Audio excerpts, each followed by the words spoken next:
5 টাকা, যার জন্য প্রাণ চলে গেল। কথাটা শুনতেও কেমন একটা লাগছে যেন। হ্যাঁ, এটাই সত্য। সপ্তম শ্রেণীতে পড়া এক ছেলে, যার জীবন শুরু হওয়ার মুহূর্তেই জীবনের সমাপ্তি ঘটে যায় এই শুধুমাত্র 5টি টাকার জন্য।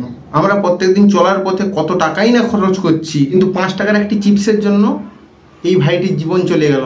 আমি নিউজ চ্যানেল এবং সিসিটিভি ফুটেজের কিছু অংশ থেকে যেটুকু বুঝতে পারলাম এবং দেখলাম, ভাই একটি চিপসের প্যাকেট নিতে দোকানে আসে, দোকানে কেউ ছিল না। সে কিন্তু ডাকাডাকি করতে থাকে চারদিকে, কিন্তু তাও কেউ আসে না। তাই পরক্ষণে সে দেখতে পায় কয়েকটি চিপসের প্যাকেট নিচে পড়ে আছে। সে সেগুলি নিয়ে বাড়ির দিকে আসতে থাকে। অন্যদিকে দোকানের মালিক যখন এটা দেখতে পায়, তখন সে সেই ছোট্ট ছেলেটির পিছনে ধাওয়া করতে থাকে। দোকানদারটি ছিল পেশায় সিভিক ভলেন্টিয়ার এবং সে ধাওয়া করতে করতে সেই ছেলেটিকে বাজারের মধ্যে ধরে ফেলে এবং এই ছোট ভাইটিকে চোর অপবাদ দেয় এবং আমি পুলিশ থানায় ভরে দিব এই হুমকিও দেয় নাকি। ছিল মেন ঘটনা।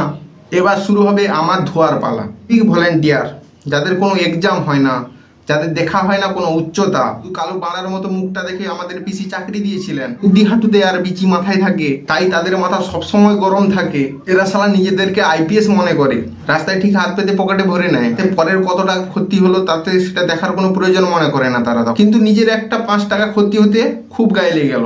শরম করো, ভগবান সে ডরো, ভোসড়ি वालो ভগবান সে ডরো। তার জন্য একটা ছোট্ট ছেলেকে বাজারের মধ্যে অসম্মান করবি?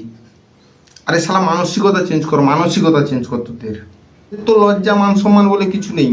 তাহলে কি সেই ছোট্ট ছেলেটারও ছিল না নাকি? কাদের বলছি? যে রাজ্যে রেপ হওয়ার পরেও রেপ হওয়া মেয়েটির বাবা মাকে 10 লক্ষ টাকার বিনিময়ে মুখ চুপ করে রাখতে বলা হয়।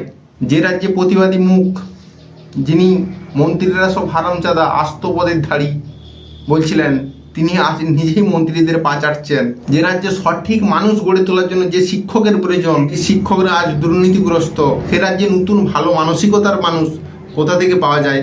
আমরা বড় জোর রাস্তায় নামতে পারি, গান লিখতে পারি, ভিডিওর মাধ্যমে প্রতিবাদ জানাতে পারি, হাতে মোমবাতি নিয়ে জাস্টিস চাইতে পারি, কিন্তু এর চাইতে বড় কিছু নয়। সুবিচার হোক। সিভিক ভলেন্টিয়ার, এই সিভিক ভলেন্টিয়ারের জন্য আরজি করের আমরা একজন নার্স দিদিকে হারিয়ে ফেললাম, পুনরায় আবার একজন ছোট ভাইকে হারিয়ে ফেললাম। আর কত পাপ করবি তোরা? সিভিকের পথটাকে উন্নত পর্যায়ে নিয়ে যা, কোনো একটা ভালো কাজ কর। এইভাবে নিজেদের মানসিকতাকে খারাপ করিস না। ছোট ভাই ও বোনেরা, তোমরা যাই হয়ে যাক না কেন, সবকিছু বাবা মার কাছে শেয়ার করো। নিজেরা মৃত্যুর পথ বেছে নিও না। তো বন্ধুরা, আজকের ভিডিওটা এতটাই। দেখা হবে নতুন কোনো ভিডিওর সাথে। তখন সবাই সুস্থ থাকবে, হাসি খুশি থাকবে এবং অবশ্যই সাবধানে থাকবে। বাই।